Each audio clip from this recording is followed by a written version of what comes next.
But before we start, I want to ask you, we people like to have a choice. So do you want me to start with a story, or do you want me to start with a question to you? Story. Now, this is the problem with democracy, you see? Everything's different. So let's make it. Do you want a story? Raise your hand up if you want a story. Okay, and if you want a question? Nobody wants a question. That's interesting, right? Nobody wants to be put on the spotlight like that. Okay, let me tell the story. Imagine a 12-year-old boy, right? Can you see him in front of you? Maybe you have a son, maybe you have a friend that have boys. Maybe you go back to your younger years when you yourself were 12. But we all have the idea of the 12-year-old boy, right? And I want you to imagine this boy now crying because maybe he got, harmed, scared. Maybe he's in pain of some kind. And I want you now to imagine this 12-year-old boy crying and being laughed at by his friends, right?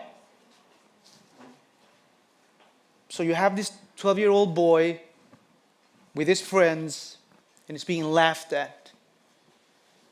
What do you feel when you see that scene? What feelings come up in your gut? Anger. What else? What do you feel when you see the 12-year-old boy crying and there are friends that are just laughing and teasing him? What do you feel? Yeah, exactly. Empathy, right? You want to go and help him. Empathy. But that's not the reality, right? The reality is that probably the boy's going to tease him. And they're probably going to say something like, such a girl, just crying, right? Or maybe, such a sissy, he's not a real boy, not a real man, right? He always crying, cries for everything. Or maybe you're weak. He's weak, that's why he's crying, right? But the problem with that is that if it happens once in this boy's life, well, maybe he would forget it, right? It's just a joke, something that happens once. But if it happens once a week, then it's something else, right? Then it becomes a roles we are given, right? He's the victim and the other boys are the perpetrators. They're having fun and he's not saying anything, right? And if it happens way too often, it becomes a habit, right? Year after year, semester after semester. And when it becomes a habit and not one boy, every boy does it, it becomes a behavioral pattern, right? So now we have a behavioral pattern of laughing at the boys that are showing weakness. And then when you have 1,000, 10,000, or millions of men following the behavioral pattern, then we have a norm. Then we have a gender norm. And then we have a problem, right? Because that norm that emphasizes control and, in a way, violence, right? And diminish and look down upon empathy, like you were saying, and care is a norm that's going to enable violence. Because norms won't stay inside this boy, this 12-year-old boy. These norms are going to follow him through life. They're going to follow him to the workplace. They're going to follow him to friendships. And they're going to follow him to romantic relationships. And that's going to enable him to use violence as a tool. Because when power is rewarded and tenderness is punished, harm becomes predictable. And violence becomes predictable. Not inevitable, but predictable. We can change it and we can stop it. And that's what we try to do in our organization. We try to prevent violence before it even starts. And to stop violence before it starts, you need to understand violence. Because I was transcribing some of the things that were said in what I read, because I didn't heard it. What I read was that we're talking about the violence we all are. We all, nobody will raise their hand and say, well, I can be the one that hits somebody, right? I can be the one that they bring harm to people. I can be the one that do some sexual harassment. I can be that guy. Nobody is that. Everybody is the good guy. Everybody wants to be the good guy, especially among men. So the problem we need to address is that understanding violence and when it comes from. And it comes from this small scene I gave you, the 12-year-old boy, right, that we all know. Because the men that are battering their wives or their children or other men were 12-year-old boys once. And something enabled something inside of them to use violence. And why do we use violence? What would you answer to that? Why do we use violence? Why? Because I believe you've seen violence. I believe maybe of us, me included, used violence. And we've been victims of violence. Why do we use it? As human beings, why do we use violence? For control, yeah. Because it works. It works extremely good, right? To shout, to bump your fist down and show that you're aggressive, it works so good to control, to regain power, which means that you feel that you have to have power in a situation, right? That you cannot be the victim. And now we go back to the 12-year-old boy, right? Because what was the lesson learned when he was showing pain, weakness, that he's not supposed to be that, right? So what starts to happen with that boy is that probably he restrained himself from feeling different kind of feelings. There are human feelings like weakness, pain, shame, guilt, and transform into something that we call masculinity today, right? And masculinity is what? What is masculinity? It's power, yes, strong. You know, I work a lot with men in man-dominated areas, like construction workers in Sweden, dock workers in the harbors. So you know the real man, the working class man. And always when I ask them, what does it mean to be a man? They always answer the same thing: is to be strong. And I look at them, and they're not always that strong, you know. I mean, strong like, you know, you can live. No, they mean it's like you need to be, you know, headstrong. You need to take some. You need to know how to take some. And then I ask him, do you have to give some? Of course. Because if you know how to take some, then you give some. And I ask him, do you ever feel weak? Yeah, of course. Did you feel weak this month? No, it was when I was a kid, when I was 12. Right? We go back to that story.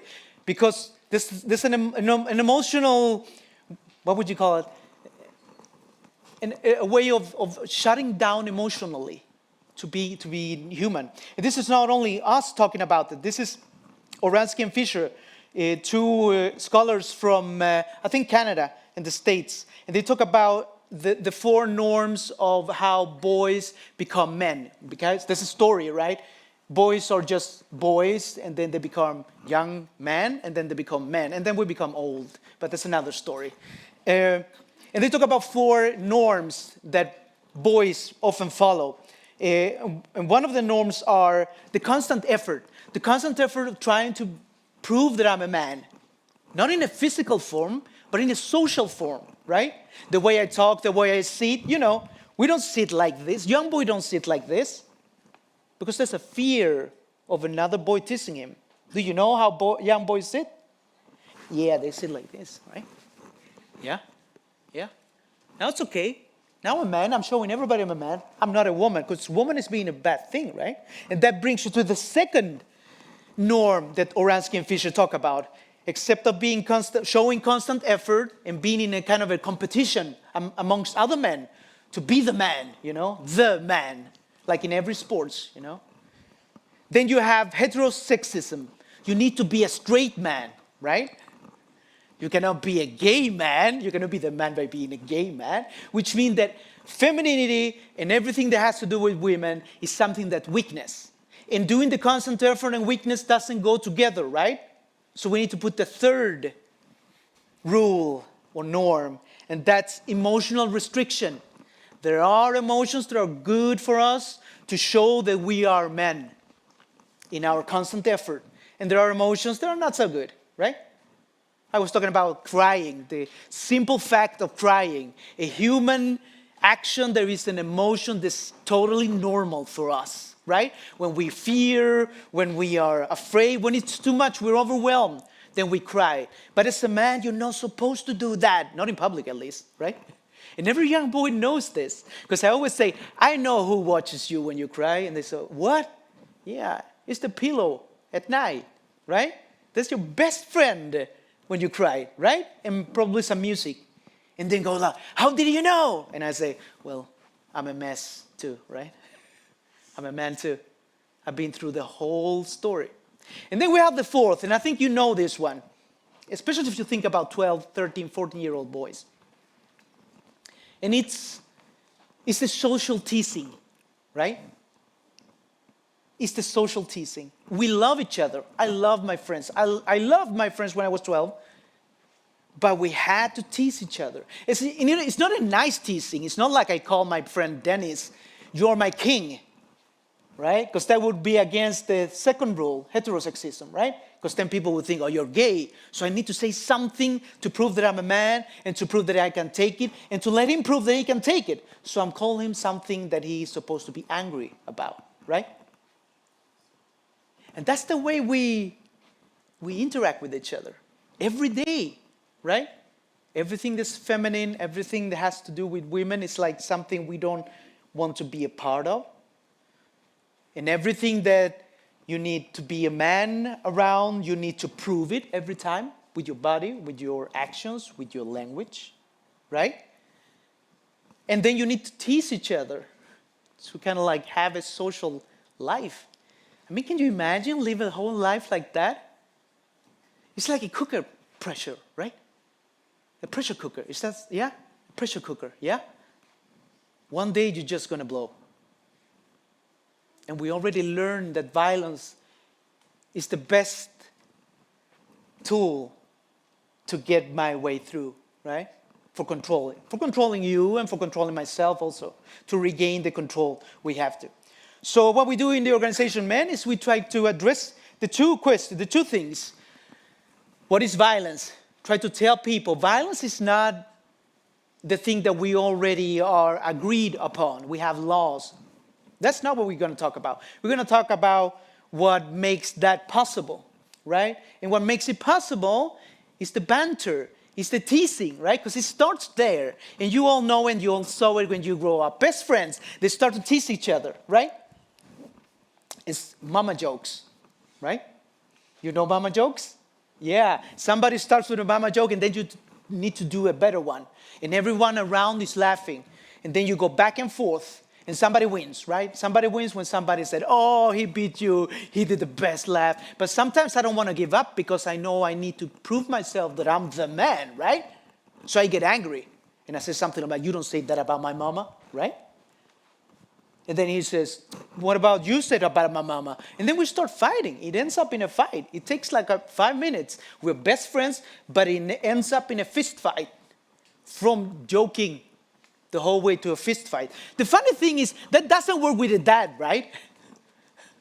I cannot tell my friend dad jokes and he's going to laugh and he's going to, that's weird, right? Should be the same, but it isn't. Because we also need to protect women. And that's why we use the whole idea of the mom, of the sister, and not the brother, and not the father. Because if somebody said something bad about my father, I'll probably go and tell him and see what happens, right?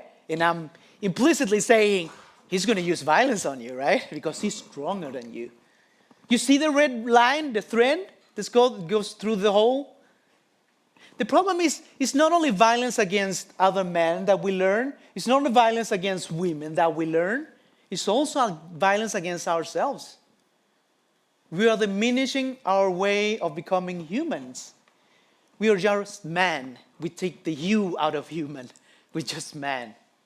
And that's sad.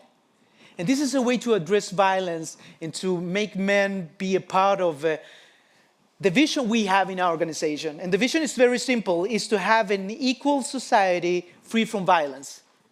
It's simple, right? Everybody can see that.